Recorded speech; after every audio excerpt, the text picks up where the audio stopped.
ऊपरी असम के डिब्रूगढ़ नगरपालिका ने स्ट्रीट वेंडर्स के लिए वेंडर जोन में जगह पाने के लिए ऑनलाइन वेंडर्स एप्लीकेशन का वेबसाइट शुरू किया है। सभी स्ट्रीट वेंडर्स को नगरपालिका के वेंडर्स जोन के लिए https://www.dibrugarhmunicipality.in में रजिस्ट्रेशन करना अनिवार्य किया है। उल्लेखनीय हो कि डिब्रूगढ़ नगरपालिका को नगर निगम में तब्दील करने की प्रक्रिया शुरू हो चुका है। ऐसे में शहर में रोड के किनारे स्ट्रीट वेंडर्स की दुकानों को शहर के विभिन्न रास्तों में वेंडर्स जोन की व्यवस्था की गई है, ताकि शहर को सुंदर तथा जाम से मुक्त किया जा सके। डिब्रूगढ़ नगरपालिका के अध्यक्ष डॉक्टर शौकत पात्र ने संवाददाता सम्मेलन के जरिए बताया कि स्ट्रीट वेंडर्सों को ऑनलाइन एप्लीकेशन करना जरूरी है, तभी वे वेंडिंग जोन में जगह पा सकते हैं, अन्यथा वेंडिंग जोन में दुकान लगाने नहीं दिया जाएगा। उन्होंने ये भी कहा कि नगरपालिका द्वारा वेंडिंग जोन के अलावा शहर के अन्य जगहों पर रास्ता में दुकान लगाने पर कार्रवाई की जाएगी के साथ जुर्माना लगाने की व्यवस्था की जाएगी। डिब्रूगढ़ शहर में 5 वेंडर्स जोन नगरपालिका द्वारा आवंटित किए गए हैं, जिसमें लगभग 200 स्ट्रीट वेंडर्स की जगह है। ऐसी स्थिति में बहुत स्ट्रीट वेंडर्स जो वर्षों से रास्ता किनारे दुकान लगाकर गुजर बसर कर रहे थे, उनके सामने रोजी रोटी की समस्या आन पड़ेगी। डिब्रूगढ़ से अरुण कुमार जैन के साथ कैमरा पर्सन मूना घटवार की रिपोर्ट। www.dibrugarhmunicipality.in ইয়াত গ'লে আপোনালোকে সব গোটেইখিনি পাই যাব। আৰু এতিয়া আমাৰ কাৰ্যবাহী বিষয়ক মই অলপ ক'বলৈ অনুৰোধ কৰিম। ধন্যবাদ ছাৰ। ইতিমধ্যে ছাৰে চবেই সকলোকে ক'লে, মই আকৌ এবাৰ কৈ দিছোঁ, জেগাকেইটাৰ অলপ বিষয়ে কৈ দিছোঁ, ক'ত ক'ত জোনকেইটা দিয়া হয়। জোন 4টা আমি এতিয়া 5টা ভাগ কৰা হৈছে। প্ৰথমটো হ'ল শান্তিপৰা এৰিয়া। শান্তিপৰাৰ হোটেল গেটৰ সন্মুখৰ পৰা ইনচুৰিয়াৰলৈকে আমি এতিয়া নিৰ্দিষ্ট কৰিছোঁ। এইটো ছাবজেক্টটো চেঞ্জ হ'ব পাৰে, এইটো পূৰা ফিক্সড ইন ষ্টোন নহয়। আৰু ছেকেণ্ড জোনটো হ'ল RKB পথ, in front of UCO bank to adjacent to post office, তাৰলৈকে ছেকেণ্ড জোন। থাৰ্ড জোনটো হ'ল খলিয়ামাৰী এৰিয়া, খলিয়ামাৰী RKB কলেজৰ পৰা MDK কলেজ ছায়েন্স বিল্ডিঙলৈ থাৰ্ড জোনটো। ফ'ৰ্থ নম্বৰ মানে জোনটো হ'ল Bordoloi avenue, opposite JJ memorial to old Indian airlines office. Fifth জোনটা হ'ল AMC ৰোড, অপেক্ষা হস্পিটেলৰ সন্মুখৰ পৰাই ধৰি ৰাধাকৃষ্ণ মন্দিৰৰ এণ্ট্ৰেঞ্চলৈকে। আমাৰ প্ৰব্লেম বহুত হয়, কাৰণ এতিয়া ভেণ্ডাৰ্ছ সদায় নতুন নতুনকৈ আহিয়ে থাকে। এতিয়া আজি কোনোবাই যদি কয় মই ইচ্ছা কৰিলোঁ বেণ্ডিং জোন লাগে, মই ইয়াত বহি যামহি, তেনেকৈ কৰিলেতো নহ'ব, কাৰণ আমাৰো ক্ষমতা আমাৰ অকুপাই তেওঁলোকক দিবলৈ অলপ কম আছে। চ' নিৰ্দিষ্ট মানুহক দিবলৈ বা লোকেল মানুহক বেছি ছাপোৰ্ট কৰিবলৈ আমি এইটো বেণ্ডিং জোনটো বনোৱা হৈছে। কাৰণ কিছুমান ভেণ্ডাৰ্ছ আছে যোনে 20-30 বছৰৰ পৰা কৰি আছে, তেওঁলোকৰো এতিয়া লাইভলিহুডছৰ কাৰণে নতুন মানুহৰ কাৰণে বহুত দিগদাৰ হৈছে। চ' আমি হোপফুল যে এই আমাৰ ৱেবছাইটটোৱে তেওঁলোকক অলপ ষ্ট্ৰীমলাইন কৰিবলৈ ক্ষমতা দিব। এইটোৱে কৈ মই সকলোকে ধন্যবাদ জনাইছোঁ। আৰু ভেণ্ডাৰ্ছ এতিয়া এই ৱেবছাইটত গম পাম যিমান ৰেজিষ্ট্ৰেশ্যন হয়, কাৰণ আনঅফিচিয়েলো বহুত হয়। ৰেজিষ্ট্ৰেশ্যন আজি অপেনিং কৰিবলৈ আপোনালোকক মানে এইটো অলপ পাব্লিচিটি কৰিবলৈ আপোনালোকক মানে মতা হ'ল, কাৰণ মানুহেতো গম নাপায়। অফলাইন আমি এতিয়ালৈকে ৰেজিষ্ট্ৰেশ্যন কৰা নাই।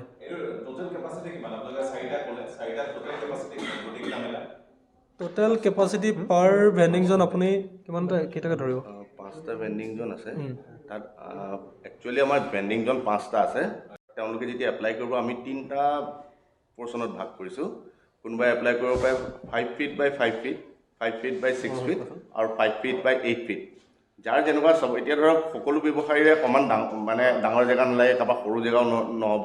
ঠিক তেনেকৈ আমি এটা ষ্টেণ্ডাৰ্ড ৰখা নাই, 3টা ভাগত আমি ভাগ কৰি দিছোঁ। 3টা ভাগত যোনে যোনে যেনেকুৱাকৈ এপ্লাই কৰে সেই হিচাপত আমি তেওঁলোকক প্ৰভাইড কৰিম। আমি একচুৱেলি আমাৰ 5টা ভেণ্ডিং জোন আগতেও দিয়া হৈছে। এতিয়া 5টা ৰাস্তাতে আমি প্ৰথমতে ভেণ্ডিং জোন দিছোঁ, আৰু বাকীখিনি আমি দিয়া নাই। পৰৱৰ্তী সময়ত আমি এইবিলাক এই 5টা আমি কাম কাজ শেষ কৰাৰ পিছত পৰৱৰ্তী সময়ত আমি বাকী ৰাস্তাবিলাকতো আমি ভেণ্ডিং জোন দিম। কিন্তু ভেণ্ডিং জোন দিলে আপোনালোকে দেখিছে যে ডিব্ৰুগড়ত মানে পদপথ ব্যৱসায়ীবিলাক বিশৃংখলভাৱে থকাৰ বাবে আমাৰ বহুতো অসুবিধাৰ সৃষ্টি হয় গোটেই ডিব্ৰুগড়বাসী ৰাইজ। আৰু ইমান বেছি আমাৰ ভেণ্ডৰ হ'বলৈ ধৰিছিলে যে যিকোনো মানুহ আহি, বাহিৰৰ পৰা মানুহে সকলো জেগাৰ পৰা আহি পেলাই ইয়াত এখন য'তে ত'তে এখন দোকান লগাই দিয়ে। সেই বস্তুবিলাকত আমাৰ বহুত অসুবিধা হৈছিলে, গোটেই ডিব্ৰুগড় ৰাইজৰ অসুবিধা হৈছিলে। সেইবাবে আমি ভেণ্ডিং জোনৰ এটা পৰিকল্পনা কৰিলোঁ যে আমি ভেণ্ডিং জোন দিব লাগে, আৰু সেই নিয়মতে আমি ভেণ্ডিং জোন 5টা ৰাস্তাত প্ৰথমতে দিলোঁ। কিন্তু দেখা গ'ল যে সেই ভেণ্ডিং জোনবিলাক আমাৰ মানে মানুহবিলাকে ব্যৱহাৰ কৰা নাই, তেনেকুৱা ধৰণৰ এটা হৈ আছে। সেইকাৰণে আমি কি কৰিলোঁ, এটা ৰেজিষ্ট্ৰেশ্যনৰ প্ৰক্ৰিয়া আমি আৰম্ভ কৰিছোঁ।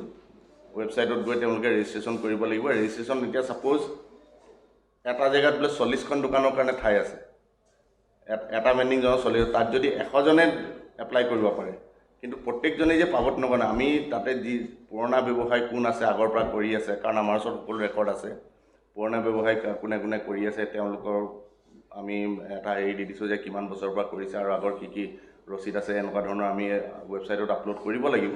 সেইবিলাক চাই খিলঞ্জীয়া মানুহ কোন আছে, আমাৰ লোকেল মানুহ কোন আছে, কোনে হেৰি আছে, তেনেকুৱা চাই পেলাই আমি এখন আমাৰ কমিটি আছে, কমিটিখনে ডিচিশ্যন লৈ পেলাই তাত ভেণ্ডিং জোনত আমি ভেণ্ডৰৰ লাইচেঞ্চ দিম আৰু তেওঁলোকে তাত ব্যৱসায় কৰিব। তেওঁলোকক আমি তাত আৰু কিছুমান সুবিধাও আমি দিম, যেনেকৈ পানীৰ সুবিধা আমি দিবলৈ আমি চেষ্টা কৰিম, আমি লাইটৰ ব্যৱস্থা কৰিবলৈ, তেনেকুৱা ধৰণৰ আৰু বহুতো আমি সুবিধা দিম। এই 5টা ভেণ্ডিং জোন সম্পূৰ্ণ হোৱাৰ পিছত যেতিয়া কমপ্লিটলি অকুপাইড হ'ব, তাৰপিছত আমি আৰু কেইবাটাও চকিডিঙিৰ ফালে হ'ল বা মিলন নগৰত হ'ল বা কনভয় ৰোডত হ'ল, তেনেকুৱা আমি বাকীকেইটাৰ কথাও আমি চিন্তা চৰ্চা তেতিয়া কৰিব পাৰোঁ। আপুনি এতিয়া কৈছিলে ব্যৱহাৰ কৰা নাই বুলি, একেটা ওচৰত এটা ভিডিঅ' আছে, আমি সংবাদ মাধ্যমৰ ফালৰ পৰা আপোনাক দিব পাৰিম। ভেণ্ডিং জোন আপোনাৰ চাইনবোৰ্ড লাগি আছে, কিন্তু তাত পাৰ্কিং কাটিছে। এইটো কিয় হয় জানিব বিচাৰিছোঁ। নাই, সেই বস্তুবিলাক সেইখিনি আমি এতিয়া আমাৰো কিছুমান অলপ আমাৰো লেকিং আছিলে। সেই বস্তুবিলাক আমি ৰেক্টিফাই কৰিবৰ কাৰণে এতিয়া যেতিয়া প্ৰপাৰলি চব বস্তু হ'ব, তেওঁলোকৰ ওচৰত ভেণ্ডিং লাইচেঞ্চ থাকিব, জেগা থাকিব, আৰু আমি যোন পাৰ্কিঙত য'ত লেচি আছে, সেই লেচিকো আমি নটিচ দিম এতিয়া যে তেওঁলোকে ভেণ্ডিং জোনত কোনো ধৰণৰ তেওঁলোকে পাৰ্কিং কৰিব নোৱাৰে আৰু পাৰ্কিঙৰ পৰা ৰিচিপ্ট ল'ব নোৱাৰে। সেই তেনেকুৱা ধৰণৰ আমি ব্যৱস্থা গ্ৰহণ কৰিম। সেই বস্তুবিলাক স্মুথলি হ'ব, যাতে আমাৰ খেলি মেলিবোৰ নহওক, স্মুথলি হ'বৰ কাৰণে আমি এই প্ৰক্ৰিয়াটো আৰম্ভ কৰিছোঁ। চকিডিঙি যিটো চাৰিআলি তাৰ পৰা মানকটাৰ অভিমুখে যিটো পথ যায়, চকিডিঙি খেলপথাৰখনৰ কাষত পদপথটোৰ কাষত লাইনকে যিখিনি লগাইছে তেনেকুৱা দোকান, সেইবোৰ আপোনালোকৰ কিবা আছে নেকি? আহিম তাৰমানে চাওক, এতিয়া শুনা মতেতো অভিযোগ আছে, আমাৰ ওচৰত ৰেকৰ্ডিং আছে, স্থানীয় ধৰক আপোনালোকৰ পৌৰসভাৰ কৰ্তৃত্ব থকা ব্যক্তিয়ে তাৰ পৰা পইচা তোলে বুলি কোৱা আমাৰ ওচৰত হেৰি আছে। ইভেন মানে এই চানা বিক্ৰী কৰে, তাহাঁতৰ পৰা 50 টকা 100 টকা লয় বুলি আমাৰ ওচৰত অডিঅ' আছে, ভিডিঅ' আছে। নাই, এইটো কিছুমান ইলিগেল, এইটো হ'ব, আমাৰ পৰা পাৰ্মিশ্যন লোৱা নাই। পৌৰসভাৰ লৈছে নেকি? মানে বিষয়ে জড়িত আছে বুলি কৈছে আমাক। আমাৰ নলেজত কিন্তু নাই, আপোনালোকে কৈছে আমাক, কিন্তু আমি কমপ্লেইনো পোৱা নাই। আপোনালোকে আমাক কৈছে, কিন্তু আমি কোনো ধৰণৰ কমপ্লেইন পাইছে নেকি আপোনালোকে? आज डिब्रूगढ़ म्यूनसिपैलिटी बोर्ड का पहले भी एक वेबसाइट था, लेकिन वो काम नहीं कर रहा था, इसलिए आज नया वेबसाइट लॉन्च किया गया है, http://www.dibrugarhmunicipality.in। इसमें जाने से ये तो शुरुआत हुआ। आज शुरुआत में हम लोग वेंडिंग जोन को ज़्यादा इंपॉर्टेंस दिया, और धीरे धीरे इस वेबसाइट में आप लोग को जैसा सब वेबसाइट में मिलता है, धीरे धीरे सबको मिलेगा। लेकिन शुरू में हम लोग वेंडिंग जोन का जो डिब्रूगढ़ में जो प्रॉब्लम हो रहा था, वेंडिंग जोन का रजिस्ट्रेशन लेकर ही उसको चालू किया वेबसाइट को। और जितना सारा वेंडिंग है डिब्रूगढ़ में, सबको ऑनलाइन रजिस्ट्रेशन करने पड़ेगा इस वेबसाइट में जा कर के। और ऑनलाइन रजिस्ट्रेशन करने के बाद उसमें जो जितना सारा क्राइटेरिया है, यहाँ का रहने वाला होगा, आधार कार्ड वगैरह वगैरह, और कुछ हम लोग क्राइटेरिया रखा है, कंडीशंस भी रखा है, उस हिसाब से लेकर के उन लोग को अप्लाई करने पड़ेगा वेंडर्स को, जितना सारा वेंडर्स